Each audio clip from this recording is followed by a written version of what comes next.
You ask Tiger to solve. This deals with linear equations with one unknown. The final result is x equals -3. Let's solve it step by step. Simplify the expression. Group like terms. Simplify the arithmetic. Group all constants on the right side of the equation. Add 18 to both sides. Simplify the arithmetic.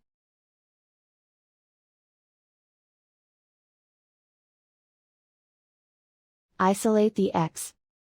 Divide both sides by -6. Cancel out the negatives. Simplify the fraction. Move the negative sign from the denominator to the numerator.